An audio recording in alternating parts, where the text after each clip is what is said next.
Hermanos, realmente estoy bastante emocionado de poder seguir instruyendo a la iglesia sobre este punto tan poco tocado en la educación cristiana en general.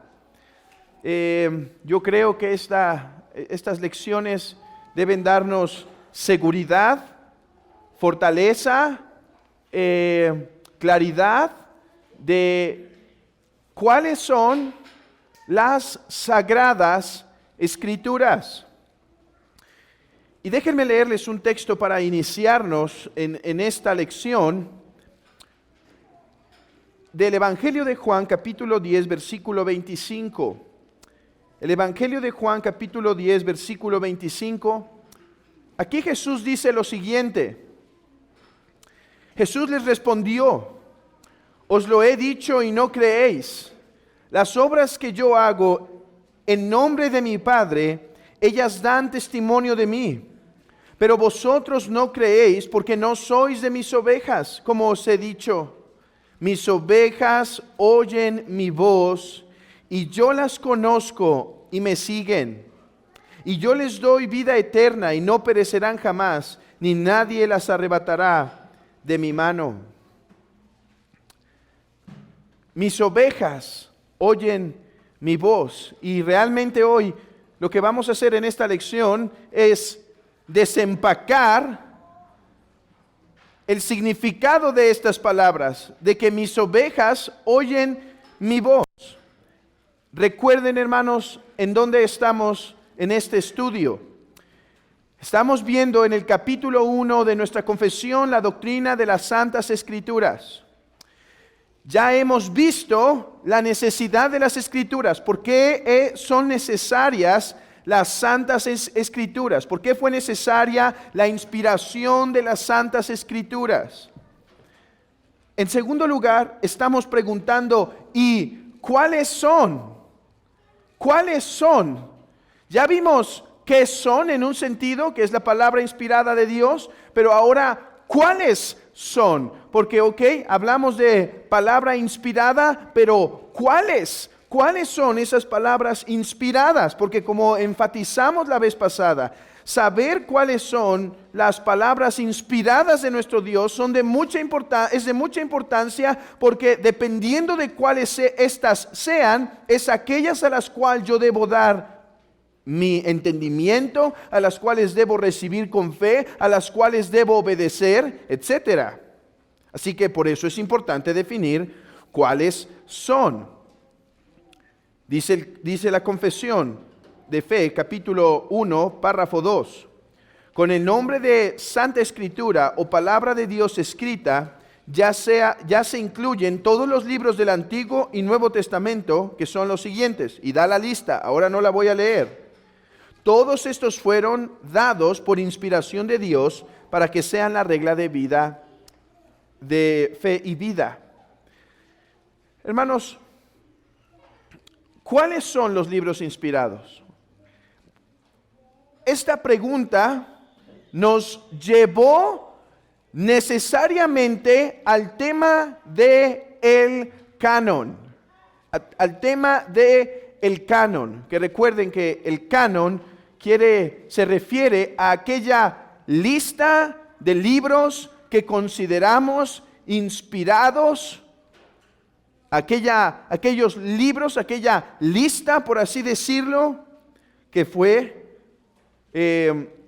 que nosotros consideramos que son los libros inspirados y no más.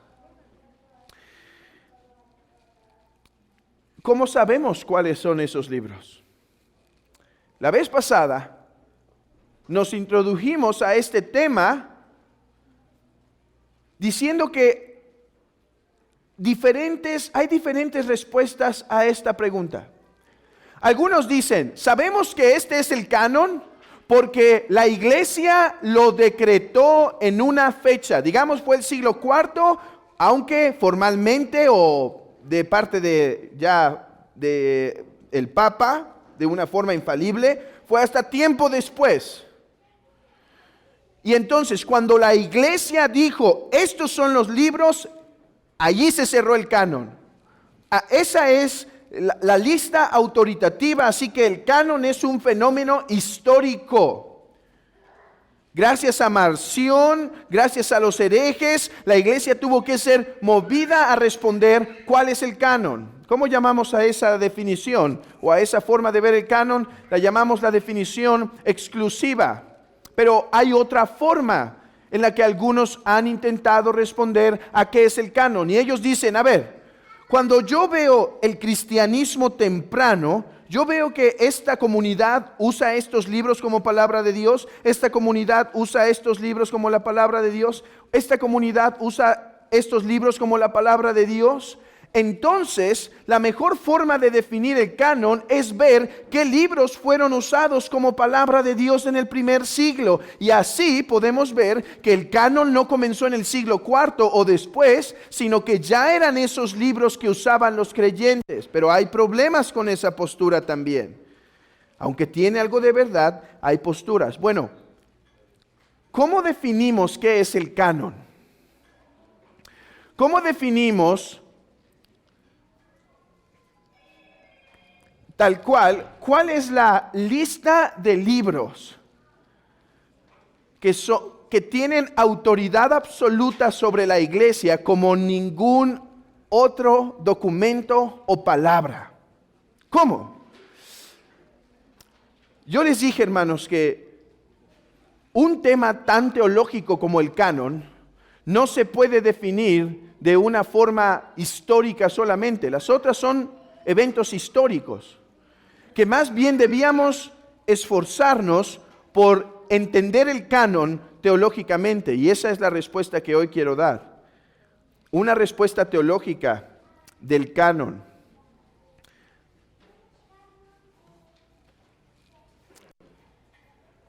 Esta respuesta ha sido llamada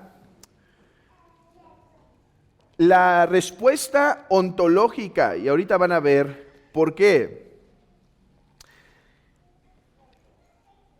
Los cristianos, hermanos, tradicionalmente han creído que el canon es una colección de libros que son dados por Dios a su iglesia. El canon regularmente la iglesia ha entendido que son los libros que Dios dio. En ese sentido, hermanos, el canon no es una creación humana. Hermanos, si el canon, si la lista de libros autoritativa es simplemente una lista que nos dio Roma o la iglesia en el siglo IV, entonces quien definió el canon fueron los hombres. ¿Sí? Si definimos el canon como usaban los creyentes los escritos inspirados en el primer siglo, nuevamente, ¿quién define el canon en ese sentido? Los hombres, las comunidades.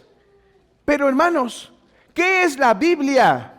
Sino la palabra de Dios dada a nosotros. Por lo tanto, el canon no puede ser una mera creación humana. El canon es aquellos libros, aquella escritura que Dios nos dio. Vean esto. Cito a un autor llamado Michael Kruger en esto. Dice, si los libros canónicos son lo que son en virtud del propósito divino para el cual nos fueron dados, y no en virtud de su uso o aceptación por las comunidades de fe, entonces en principio puede existir como tal un canon antes de que exista comunidad. Hermanos, piénselo aquí conmigo. El canon es la lista de libros autoritativa, o más bien la lista de libros autoritativos, absolutamente autoritativos, que Dios dio. Hermanos, en un sentido, el canon está formado en el momento preciso en que Dios dio su palabra. A ver, déjenme ponerlo así. La cosa es más complicada que esto, pero en estas lecciones no nos vamos a meter en todas las cosas complicadas, solo en unas cuantas. Piénselo conmigo un momento. Cuando el Evangelio de Mateo fue palabra autoritativa sobre la iglesia, cuando el Evangelio de Mateo fue palabra autoritativa sobre la iglesia,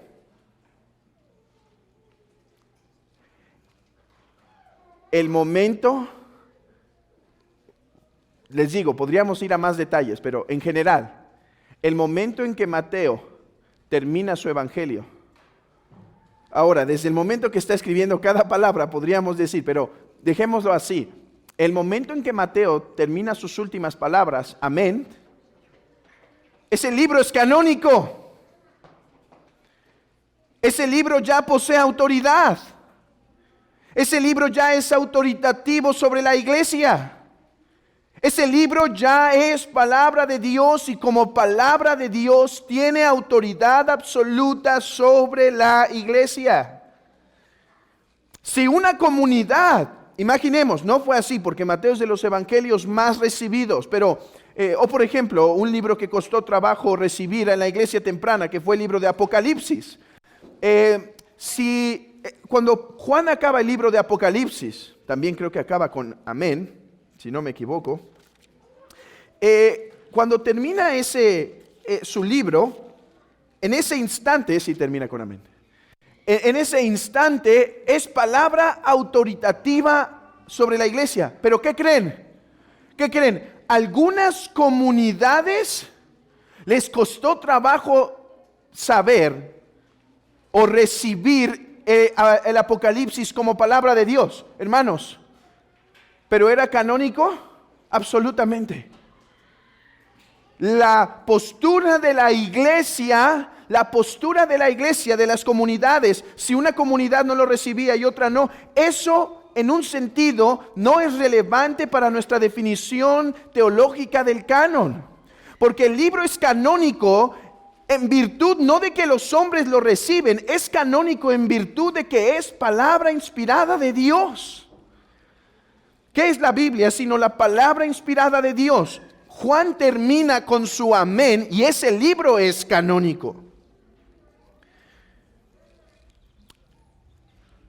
¿Qué pasa si la iglesia después decide hacer un concilio y añadir otros libros a la Biblia, como lo hace Roma, el papismo? ¿Son palabra de Dios porque la iglesia lo ha dicho? Hermanos, solo es palabra de Dios aquello que Dios inspiró.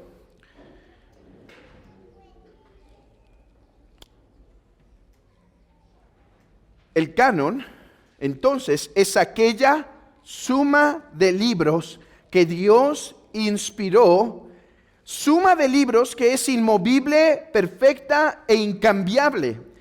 Y esta lista, ¿quién la conoce perfectamente? Dios. Dios. Esto es lo que un autor, y aquí empiécenlo a subrayar y a mantener en su mente, esto es lo que un autor llama canon 1. Canon 1. ¿Qué es el canon 1? Es aquella lista autoritativa, perfecta, inmovible en la mente de Dios de aquellos libros que Él inspiró. Hermanos, Dios sabe desde tiempo atrás, cuáles fueron los libros que Él inspiró. En ese sentido, el canon antecede a la iglesia. En esta definición, habría entonces un canon incluso en el primer siglo, tan pronto como se escribieron los libros del Nuevo Testamento. Por supuesto, tal definición es retrospectiva en naturaleza, pero el Evangelio de Juan habría sido canon 10 minutos después de haber sido escrito. Yo digo, ¿y por qué 10 minutos después de haber sido escrito?, dice el autor. No. El segundo que él termina su evangelio ya es palabra autoritativa. Como digo, esto es lo que se llama canon 1. Es una lista de libros autoritativa. Ahora, ¿cómo es que nosotros sabemos cuál es esa lista? Ok, en la mente de Dios está clara. ¿Cuáles son los libros que Él dio a su iglesia para que su iglesia sea gobernada por ellos? ¿Cierto? Pero ahora la pregunta es, ¿y cómo es que yo conozco ese canon? Eso es lo que el autor llama canon 2. Canon 1, la suma de libros que Dios conoce que dio a su iglesia. Canon 2, el conocimiento de su iglesia de cuál es esa suma de libros. O sea, ¿cómo es que la iglesia puede saber cuáles son estos libros inspirados? El conocimiento de este canon 2 está arraigado en los mismos propósitos de Dios. Por tanto, Dios dirigió a su iglesia a través de diversos medios y diversas maneras para que su iglesia conociera cuál es la lista de libros inspirada. Vean el proceso. 1. Dios, por medio de la agencia humana, escribe libros divinamente autoritativos. ¿Sí? La inspiración de las Escrituras. 2. La iglesia temprana reconoce esos libros como divinamente autoritativos y funcionan como escritura. Y 3. La iglesia llega a un consenso respecto a esos libros. ¿Cómo se reconocen estos libros? Esa es la pregunta que intentaré resolver en el tiempo que nos resta. Ya intenté explicar cuál es la definición teológica del canon. La definición teológica del canon no es meramente histórica, no es meramente funcional de cómo funcionaron ciertos libros. La definición del canon es teológica, es aquella suma de libros que Dios dio a su iglesia y que la iglesia conoce. La pregunta ahora es, ¿y cómo los conoce? ¿Cómo los identifica? Hermanos, ¿cómo es que Dios logró o produjo o realizó? ¿Cómo es que Él hizo que su iglesia conociera cuál es su canon? Para esto nos introducimos al tema de lo que se llama la hecha sobre sí mismo, autentificación. ¿Qué es autentificar? Es mostrar sus credenciales, ¿sí? Es cuando alguien te pide, identifícate, lo que haces es mostrar tus credenciales, y en algunas circunstancias literalmente, ¿sí? ¿Quién eres? Bueno, a veces tú necesitas de otro organismo que identifique o defina quién eres. Por ejemplo, ¿qué organismo te ayuda ante la ley a definir quién eres? En nuestro caso, el INE, ¿no? O un documento oficial, tal cual, del Estado.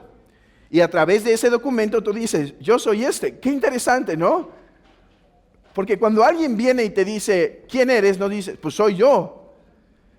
Si le dices eso, quizá el policía se va a enojar y entonces sí te va a hacer la multa, ¿sí? ¿Quién eres? Pues yo soy, ¿sí? Sí, pero ¿cuál es tu nombre? Mi nombre es Héctor. Bueno, muéstrame algo que lo autentifique. Ok, cuando preguntamos a la Biblia, o cuando preguntamos, ¿cuáles son los libros inspirados? Hermanos, ¿a quién le preguntamos? ¿A quién le preguntamos cuáles son los libros inspirados? Niños, ustedes les pueden preguntar a sus papás, ¿verdad? ¿Cuáles son los libros inspirados? Y espero que no mencione Macabeos en esa lista, niños. Si lo hace, platicamos después.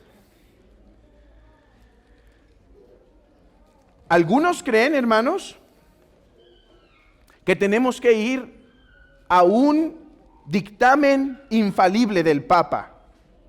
El Papa y la Iglesia dio la lista de libros, por eso sé cuáles son los libros.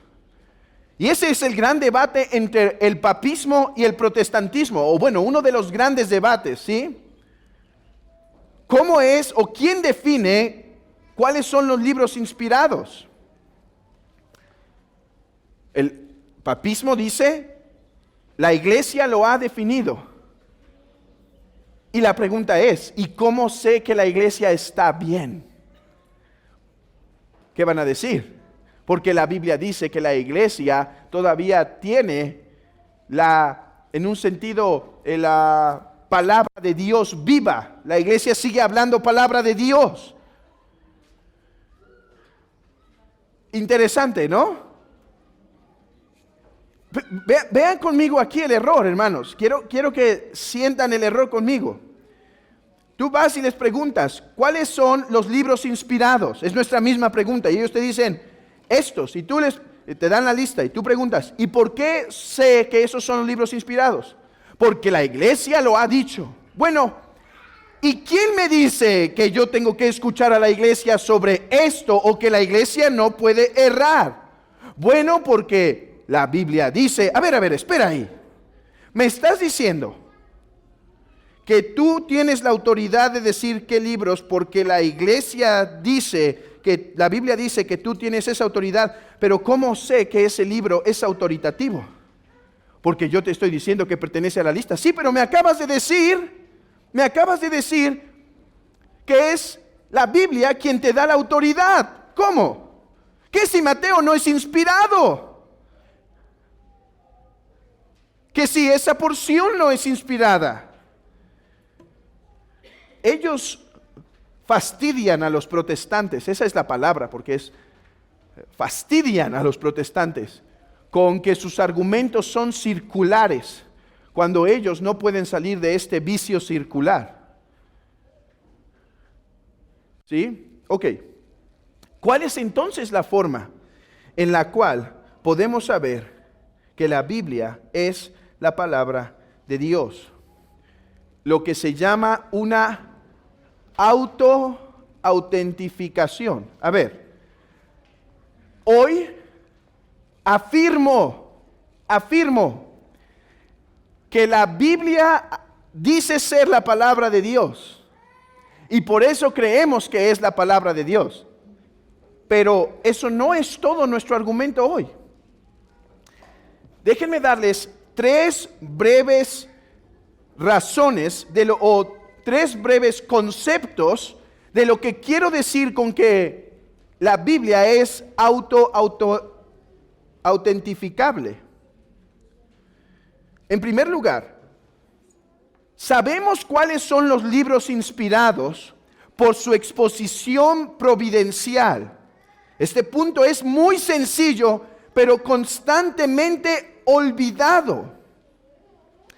Si Dios inspiró ciertos libros y quiso que estos fueran su canon, hermanos, Dios daría a conocer esos libros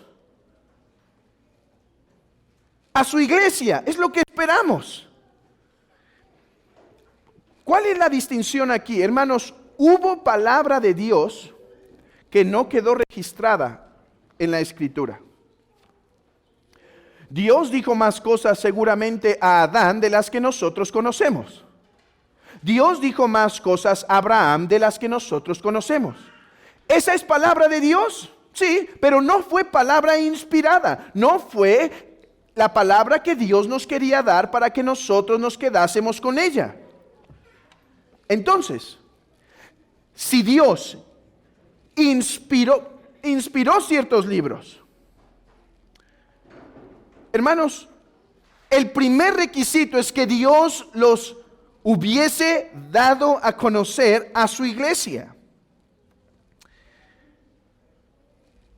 ¿Qué pasa si mañana sale en las noticias? Aunque hoy ya no confíen en las noticias porque no son medios informativos, sino desinformativos.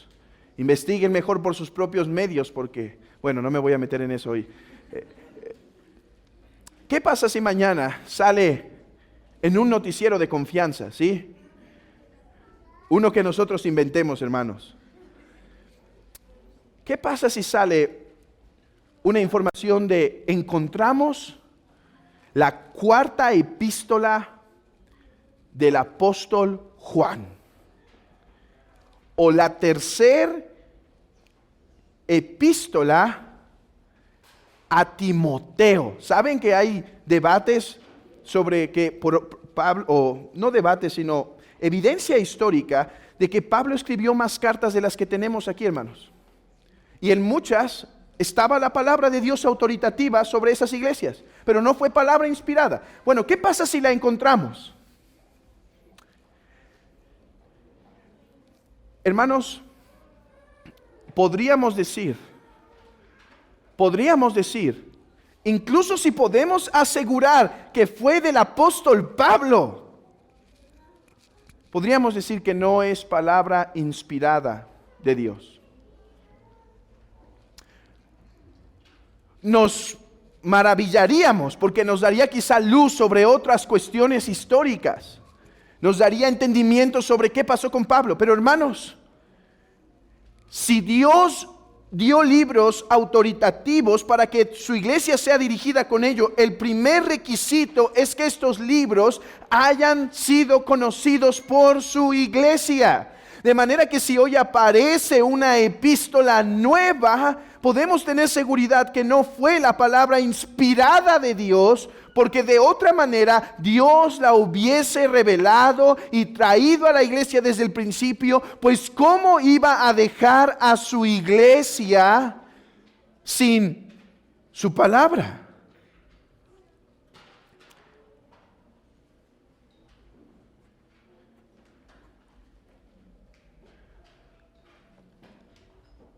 La palabra de Dios tiene como uno de sus primeros requisitos o una de las formas de saber cuál es el canon es que estos libros han sido expuestos, presentados a su iglesia desde el principio. Segunda característica de cómo podemos saber cuáles son los libros inspirados: porque poseen cualidades divinas. Y creo que tocaré un poco más de este tema después. Ahora seré breve. Juan Calvino dijo lo siguiente en su Institución a la Religión Cristiana: en lo que respecta a las Sagradas Escrituras, claramente está repleta de pensamientos que no pudieran ser concebidos humanamente.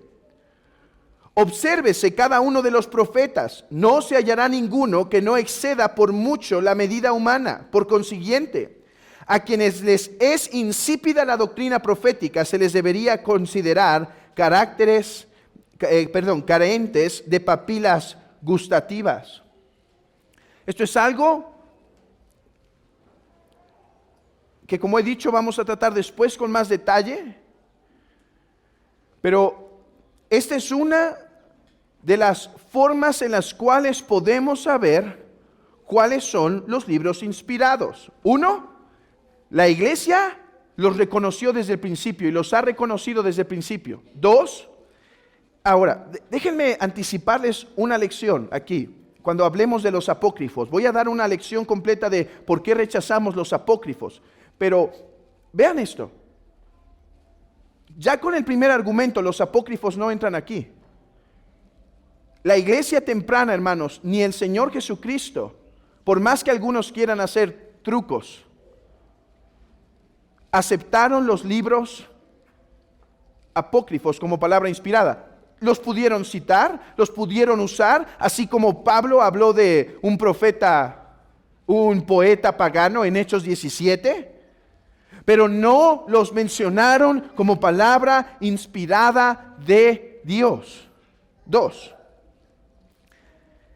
en la iglesia temprana tampoco los reconocieron como la iglesia inspirada, como la palabra de Dios. Los judíos, vean esto, los judíos no los recibían como palabra inspirada de Dios. ¿Saben cuándo es que los apócrifos se vuelven palabra inspirada? Cuando se hace un decreto por la iglesia de cuáles deberían ser esos libros.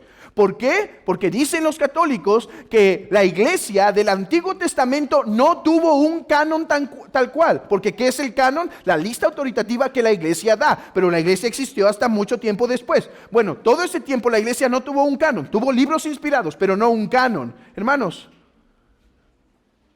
la religión judía fortalece la verdadera religión judía de los primeros siglos, del tiempo de Moisés, del tiempo de David, y la religión judía, sobre todo en el tiempo del silencio entre el último profeta y nuestro Señor Jesucristo, fortalece que ellos no recibían los libros apócrifos como la palabra de Dios. La iglesia de Dios del antiguo pacto no los reconocía.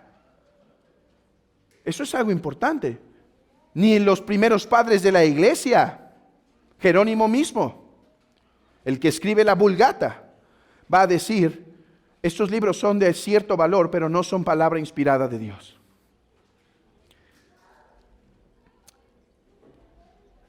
Entonces, ¿qué otra cosa debe haber en los libros para saber cuáles son el canon? Uno, deben tener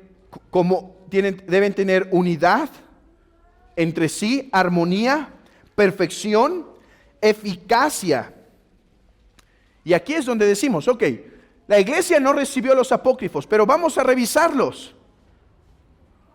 Y esto es lo que no encontramos. Armonía con otras partes de la escritura, perfección, como él declara en Macabeos, como se declara en Macabeos. Perdonen si hice algún error. Yo sé que algunos apologistas van a intentar decir, sí, pero es que es humilde, simplemente está diciendo, bueno, a lo mejor me pude haber equivocado, pero es palabra de Dios.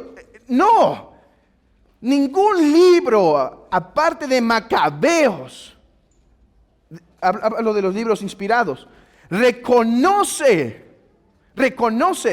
la posibilidad de error.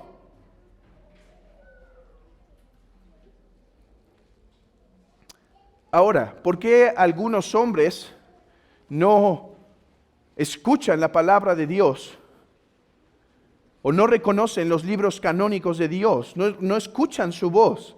Hermanos, creo que la base es lo que mencionábamos hace un momento, en Juan 10, 27. Vean esto, mis ovejas oyen mi voz. Hermanos, ¿por qué la iglesia pudo entender y conocer cuáles eran los libros inspirados que él dejó? Porque su iglesia oye su voz. Una última cosa. ¿Cómo sabemos cuáles son los libros inspirados? En tercer lugar, por sus orígenes apostólicos. Los apóstoles son el fundamento de la iglesia de Cristo, hablando sobre todo del Nuevo Testamento en esta ocasión. Y como tal, son los libros que provienen de la autoría apostólica que deben ser considerados como canónicos. Notemos que no estamos diciendo que solo los libros escritos por los apóstoles son inspirados. Marcos no fue un apóstol, sino que son los libros avalados por los apóstoles los que son inspirados. Y ahí es donde también estuvo el error. ¿Saben qué otra epístola tuvo ciertos problemas al entrar al principio? Hebreos. Esa magnífica epístola tuvo cierta problemática en el principio. ¿Por qué? Porque no se estaba seguro si Pablo había sido el que lo escribió. Si no fue Pablo, ¿quién fue? Porque los libros que recibimos como palabra de Dios, dijo la iglesia temprana, son aquellos que provienen directamente de los apóstoles, bueno, que son avalados por los apóstoles. Bueno, resultó que la iglesia pudo escuchar verdaderamente que esta es palabra inspirada, no tanto porque logró definir quién escribió Hebreos, porque el mismo Orígenes, esa mente brillante que hizo incluso algún tipo de criticismo textual, él llegó a decir, solo Dios sabe quién escribió Hebreos. Pero en última instancia terminó entrando, no entrando, vamos a ser más precisos de ahora en adelante en nuestros términos, terminó siendo reconocida que era la palabra de Dios por su cercanía con el pensamiento paulino. Porque en última instancia, si no lo escribió Pablo Hebreos, ¿fue Lucas? ¿O fue Bernabé? ¿O fue Apolos? Pero aquí está el punto. Cualquiera que haya sido, tomó la doctrina apostólica, y por eso creo que esas notas paulinas las encontramos en toda la epístola para decirnos su cercanía con el apóstol Pablo. Por eso, hermanos, es que cuando estoy predicando Hebreos, suelo decir, el apóstol, como saben, no tengo seguridad si fue Pablo o no, no puedo decirlo con certeza, a veces soy tentado a decir que sí, pero como sea que fue, el libro es recibido por la autoridad apostólica. Así que incluso si fue Lucas, algunos creen, como les había platicado, que Pablo dio un sermón poderoso a los hebreos, y lo que hizo Lucas simplemente fue redactar el sermón de cierta forma, y eso pudo haber sido, porque algunos encuentran paralelos entre Hebreos y Lucas. Como sea, el punto es que está dentro de nuestro canon por su autoridad apostólica. Por eso tengo libertad para decir, cuando predico Hebreos, como dice el apóstol. ¿Piensas que fue Pablo? Bueno, quizá. O sea, no estás seguro. No. ¿Por qué dices apóstol? Porque está en última instancia, fue en última instancia reconocido por su influencia y su autoridad apostólica. Pero eso sería otra historia.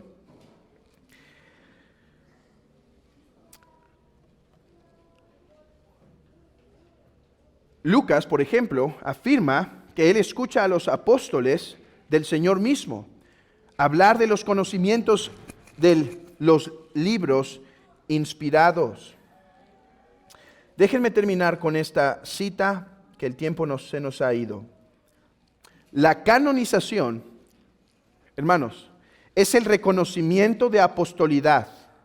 No simplemente en el sentido del reconocimiento de ciertos textos son de autoridad o origen apostólico, sino más precisamente en el sentido de la confesión de que estos textos están fundamentados en el acto salvífico de Dios en Cristo, que ha tomado lugar una vez y para siempre en Cristo Jesús. En última instancia, reconocemos los libros inspirados por Dios, por su autoría, influencia y validación apostólica. Ok. Apenas hemos hecho definiciones. La próxima lección que me toque dar con ustedes, veremos cómo se formó el canon del Antiguo Testamento y cómo se formó el canon del Nuevo Testamento. Ahorita solo hay definiciones, hermanos. Es lo más lejos que hemos podido llegar en estos 45 minutos, estas 2 lecciones de 45 minutos. Lo que quiero que se quede en sus mentes entonces es lo siguiente. Definir el canon es más complejo que una definición histórica. El canon es este porque en este punto en la historia se dijo, no lo podemos recibir. O no aislado. O el canon es, esta es la palabra de Dios porque estos fueron los libros que estas iglesias reconocieron como inspirados. No, eso nos deja en gran subjetivismo y grandes peligros como pasó en la neortodoxia.